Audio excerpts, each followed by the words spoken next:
문제가 생기다니 이게 말이야, 방구야? 멀쩡한 창고에서 불이 난다? 이거 방어 아니야? 저 알았어요. 왜 이글스가 물량이 딸린다는지 알았다고요. 불길이 창고 천장을 훑으며 치솟고 있었습니다. 태풍은 잠긴 철문을 어깨로 부딪히며 있는 힘껏 열어젖혔습니다. 미선 씨, 매캐한 연기 속에서 시야는 흔들렸고 뜨거운 공기가 폐를 파고들었습니다. 바닥 곳곳엔 불티가 튀고 박스들이 하나둘씩 쓰러졌습니다. 그 한가운데 기댄 채 축 늘어진 미선의 모습이 보였습니다. 태풍은 곧장 미선에게 달려갔습니다. 오주임. 아니, 미선 씨, 정신 차려요. 그녀의 얼굴은 그을음으로 더럽혀져 있었고 숨은 가늘었습니다. 태풍은 자신의 재킷을 벗어 미선을 감싸 안고 몸으로 불꽃을 막으며 일어섰습니다. 제발, 제발 버텨요. 나 여기 있어요. 그는 이빨을 꽉 깨물고 불길을 헤치며 밖으로 돌진했습니다. 창고 밖에서 구급대가 도착해 태풍의 품에서 미선을 급히 실어갔습니다. 태풍은 숨을 헐떡이며 구급차를 뒤따랐습니다. 병원 복도에서 그는 손에 남은 재를 털어내지도 못한 채미선의 이름을 수없이 중얼거렸습니다. 미선 씨, 제발. 응급실 등이 꺼졌다 켜질 때마다 태풍의 심장은 발밑으로 꺼지는 듯했습니다. 얼마 후 병실, 천장이 흐릿하게 흔들리는 시야, 미선은 천천히 눈을 떴습니다. 기가 어디? 가장 먼저 보인 건의자의 기대 잠시 눈을 붙이고 있던 태풍, 그의 옷은 타고 찢어져 있었고 팔엔 화상 흔적이 보였습니다. 미선이 살짝 몸을 움직이자 태풍이 놀라 눈을 떴습니다. 미선 씨, 그는 자리에서 벌떡 일어나 미선 손을 힘있게 잡았습니다. 다행이에요. 정말 다행이야. 태풍의 목소리는 떨렸습니다. 앞으로는 절대 혼자 두지 않을게요. 약속합니다. 미선은 힘없이 눈을 가늘게 뜨며 살짝 아주 작게 고개를 끄덕였습니다. 그 짧은 끄덕임 하나의 태풍의 표정이 무너져 내릴 듯 흔들렸습니다. 그때 병실 문이 열렸습니다. 우리 미선이 치매로 딸과 손주도 가끔 헷갈리는 미선의 할머니가 정정미와 함께 뛰어들어왔습니다. 할머니는 한 걸음 불안하게 다가오다가 침대에 누운 미선을 보자금새 얼굴이 일그러졌습니다. 우리 미선이 다쳤어. 그 떨리는 목소리는 분명히 할머니였습니다. 미선은 놀란 눈으로 할머니를 바라보다더는 참지 못하고 울음이 터졌습니다. 할머니, 네가 아프면 내가 더 아프다. 할머니는 미선을 가슴에 꼭 품었습니다. 한 손으로는 계속 미선의 머리를 쓸어내렸습니다. 태풍은 그 모습을 조용히 바라봤습니다. 눈가에 고여있던 물기가 천천히 그리고 뜨겁게 흘러내렸습니다. 다음 날 오전 태풍 상사 사무실의 공기는 무겁게 가라앉아 있었습니다. 책상 위에는 검게 타버린 장갑 박스들이 올려져 있었고 태풍, 고마진, 배송중, 구명관이 침통한 표정으로 둘러서 있었습니다. 태풍은 타다 남은 장갑을 손끝으로 들어보았습니다. 검게 그을린 고무 조각이 바스러지며 바닥으로 떨어졌습니다. 이게 우리가 어떻게 지켜낸 물건인데. 그의 목소리는 바닥을 긁는 듯 낮았습니다. 고마즈는 주먹을 꽉 쥔 채 이를 악물었습니다. 멀쩡한 창고에서 갑자기 불이 난다. 이건 방화예요. 누가 분명히 불을 지른 겁니다. 우리를 완전히 끝내려고. 배송중도 고개를 끄덕였습니다. 맞아요. 창고 관리 철저했잖아요. 출입 기록도 정확했고 직원들도 다 확인됐고요. 안에서 스스로 불이 날 이유가 없어요. 구명관은 깊게 한숨을 내쉬었습니다. 방화범 잡는 건 경찰 몫이고 우린 지금 코앞에 더 큰 일이 생겼어요. 그는 태풍을 바라봤습니다. 조달청 납품, 기한 안에 못 맞추면 계약 위반입니다. 태풍은 고개를 들었습니다. 눈 밑은 피곤으로 짙게 그늘졌지만 그의 목소리는 단호했습니다. 일단 조달청에 가서 직접 설명하겠습니다. 우린 도망칠 수 있는 상황이 아니에요. 마진이 걱정스런 눈으로 물었습니다. 근데 진짜 방법이 없는 겁니까? 있다면 벌써 했죠. 태풍은 고개를 돌리지도 않고 말했습니다. 잠시 뒤 조달청 담당 공무원은 서류를 내려놓으며 책상을 탁 하고 쳤습니다. 일주일도 안 남았는데 이제 와서 납품에 문제가 생긴다고요. 그의 목소리는 복도까지 울려 퍼졌습니다. 이게 말이야 방구야. 계약 위반이면 손해배상 청구 가능합니다. 몇 억이 아니라 몇십억이 될 수도 있어요. 배송중이 조심스럽게 손을 들었습니다. 저기 부득이한 사고였고 저희도 최선을 다했는데 최선을 다했다. 결과가 이 모양이면 의미 없지 않습니까? 공무원은 말을 끊었습니다. 구명관이 살짝 태풍 팔꿈치를 건드리며 말릴 듯 고개를 저었습니다. 하지만 태풍은 물러서지 않았습니다. 다시 만들겠습니다. 공무원은 피식 웃었습니다. 뭐려? 장갑 공장을 차려요. 물량이 300만 개라는 건 알고 있겠죠.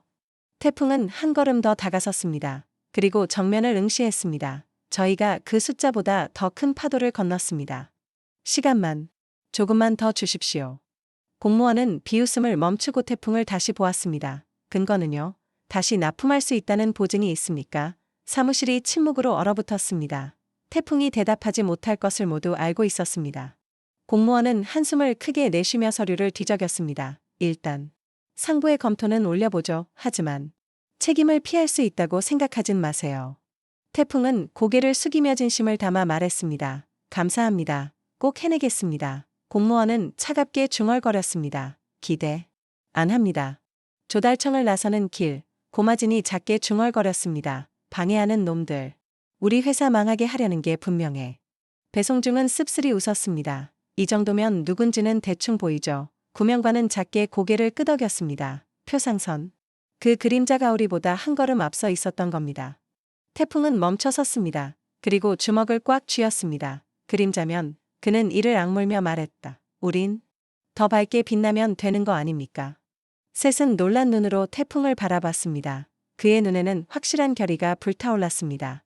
표상선 사무실, 차선택은 차가운 바닥을 바라보며 서 있었습니다. 표박호 사장의 서늘한 시선이 그를 찌르고 있었습니다. 차용증, 아직도 못 찾았어. 표박호는 낮게, 그러나 날카롭게 물었습니다. 자네 남편 사업 어려울 때 우리가 얼마나 도와줬는데. 그 말에 차선택의 어깨가 움찔했습니다. 차라리 욕을 했으면 나았을 것입니다. 은혜. 나는 말 뒤에 숨은 협박이 그의 숨을 조였습니다. 은혜를 잊은 건 아니겠지? 차선택은 간신히 목소리를 짜냈습니다. 아닙니다. 사장님. 정말 계속 찾고 있는데 어디 있는지 감이 잘 안 잡혀서요. 그때 하 실장이 비웃으며 끼어들었습니다. 차 차장. 우리도 참을성이 있지. 근데 무한정 기다릴 순 없잖아. 하 실장은 손에 들고 있던 메모를 넘겼습니다. 그나저나 아드님이 다니는 독서실이 어디라고 했더라. 그 말에 차선택의 얼굴이 사색으로 변했습니다. 손이 덜덜 떨렸습니다.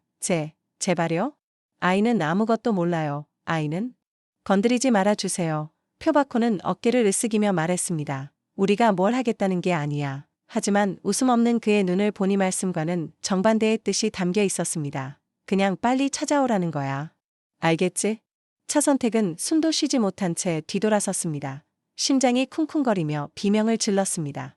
그날 밤 태풍상사 사무실, 어둠이 짙게 깔린 공간의 문이 조심스레 열렸습니다. 차선택이 들어섰습니다. 손에는 낡은 손전등 하나, 그리고 마음속에는 절박함 하나. 어디 있는 거야?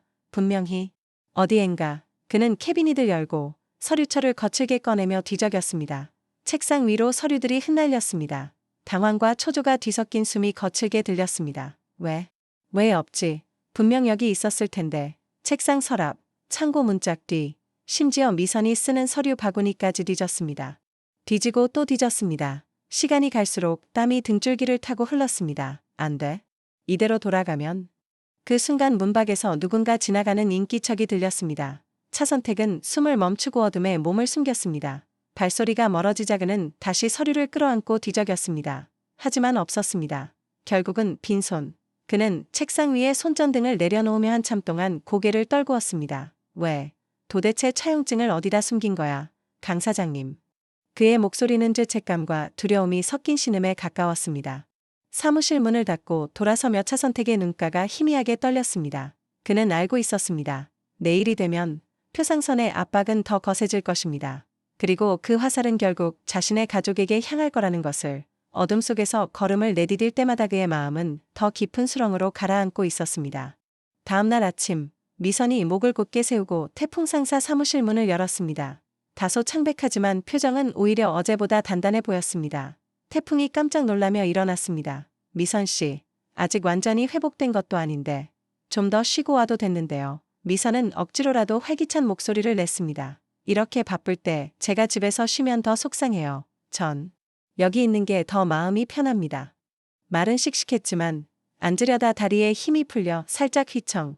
태풍이 반사적으로 손을 뻗어 그녀를 잡았습니다. 조심해요. 오늘은 무리하면 안 됩니다. 약속. 네. 미선은 미묘하게 부끄러운 듯 고개를 돌렸습니다. 문서를 정리하던 태풍의 손이 멈췄습니다. 서류 캐비닛 속 정리가 이상했습니다. 이렇게 정리해 둔 적 없는데. 태풍은 마진, 명관, 송중을 불러 물었습니다. 여기 서류들 누가 건드렸어요? 세 사람은 동시에 고개를 저었습니다. 마진이 농담 반, 진담 반으로 말했습니다. 설마 도둑이 서류만 훔쳐갔겠습니까? 그러나 태풍의 표정은 굳었습니다. 며칠 전 차 선택이 만지던 방식과 똑같은 배치였기 때문입니다. 설마 차 차장님이 다시. 하지만 그는 입술을 깨물고 생각을 지웠습니다. 지금 신경 써야 할 문제는 따로 있었습니다. 회의실, 수수용 장갑 납품 문제를 두고 모두의 이마에 주름이 잡혔습니다. 송중이 조심스레 말했습니다. 어제 불난 창고에서 건져낸 물량은 납품하기엔 너무 부족해요. 배송중이 손을 들었습니다. 미국 이글스. 다시 연락해보는 게 어떨까요? 물량 조금이라도 받으면. 마진은 한숨을 쉬었습니다. 그러면 마진이 없습니다. 팔아도 손해보고 끝이에요. 태풍은 조용히 모두를 바라보며 단호히 말했습니다. 그래도 계약은 지켜야 합니다. 그게 우리 태풍 상사니까요. 미선이 고개를 들었습니다. 맞아요. 이 일을 포기하면 우린 다시는 시장에 설 수 없어요. 태풍은 미선의 말에 작은 미소를 지었습니다. 그리고 이글스에 즉시 팩스를 보냈습니다. 잠시 후 팩스기에서 종이가 뽑혀 나왔습니다. 배송중이 잽싸게 종이를 잡아 읽었습니다. 그리고 곧바로 얼굴이 굳었습니다. 안 된답니다. 목소리가 떨렸습니다. 구명관이 종이를 뺏으듯 확인했습니다. 최근 판매량 급증으로 요청 물량 공급 불가. 이게 뭐야? 사무실에 무거운 정적이 내려앉았습니다. 마진이 속으로 욕을 삼켰습니다. 젠장. 이러다 큰일 나겠네. 태풍은 천천히 의자에 몸을 기대며 주먹을 꽉 쥐었습니다.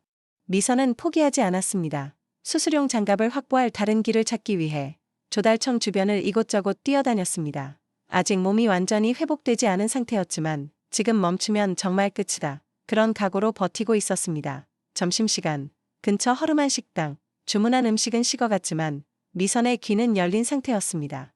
옆 테이블에서 들려오는 목소리가 그녀의 심장을 철렁하게 만들었습니다. 야, 이번 건 표현준 전무님이 아주 깨끗하게 밀어붙였대. 그러게. 이글스 물량 전부 선점해버렸잖아. 태풍 상사는 물건도 못 구해서 납품 못한다더라. 이제 끝이지 뭐. 젓가락을 들고 있던 미선의 손이 멈췄습니다. 눈이 크게 뜨였습니다. 표상선 창고에 수수용 장갑이 가득. 미선은 자리에서 벌떡 일어나며 식당 문을 박차고 뛰쳐나갔습니다. 숨이 턱까지 찼지만 멈출 수 없었습니다. 저 알아냈습니다. 사무실 문을 열자마자 미선은 거의 쓰러질 듯 달려와 외쳤습니다. 표상선 창고에 수수용 장갑이 가득 쌓여 있대요. 이글스 물량을 표현준이 먼저 다 사들인 거예요. 태풍의 눈빛이 번뜩였습니다. 더는 고민할 시간이 없었습니다. 그는 곧바로 직원들과 함께 표상선의 물류창고로 향했습니다. 표상선에 거대한 컨테이너들이 줄지어 늘어서 있고 스산한 바람이 불어왔습니다. 태풍이 이마에 땀을 닦으며 중얼거렸습니다. 세 번째. 이건 제발. 컨테이너 문을 힘껏 밀어 열었습니다. 반짝이는 비닐 포장. 그리고 빼곡히 쌓여있는 수수용 장갑 박스 역시. 여기 있었구나. 태풍의 주먹이 서서히 쥐어졌습니다. 그때 뒤에서 발소리가 뚝 멈췄습니다. 거기서 뭐 하는 거냐? 표현준이 비웃음을 머금은 얼굴로 다가왔습니다. 깔끔하게 올린 머리, 자신감만 가득한 눈빛. 여기 내 회사 창고야. 남의 문을 왜 마음대로 열어? 태풍은 더 참을 수 없었습니다. 서류철을 바닥에 떨어뜨릴 만큼 손이 떨리는 걸 억누르며 말했습니다. 너 물량을 독점한 거야. 우리 납품 막으려고. 표현준은 입꼬리를 비틀며 대답했습니다. 그래서? 마치 그게 범죄라도 되냐는 태도였습니다. 태풍의 목소리가 점점 높아졌습니다. 우리 창고에 불난 것도 너희가 손댄 거지? 표현준은 크게 웃음을 터뜨렸습니다. 강태풍, 넌 아직 애야. 증거 있어? 증거. 태풍은 주먹을 꽉 쥐었습니다. 당장이라도 날아갈 듯 위태로운 손. 표현준은 한 발 다가서며 속삭이듯 말했습니다. 비즈니스 세계에서는 먼저 잡는 놈이 임자야. 대립은 점점 험악해졌습니다. 두 사람 사이로 바람이 스쳤고 컨테이너 벽에 반사된 태양빛이 눈을 찔렀습니다. 미선이 다급히 뛰어와 태풍의 팔을 붙잡았습니다. 태풍씨, 여기서 싸우면 우리가 지는 거예요. 목소리는 떨렸지만 눈만큼은 담담했습니다. 고마진도 뒤늦게 도착해서 두 사람 사이에 섰습니다. 여기서 문제 일으키면 진짜 끝장입니다. 잠시 정적.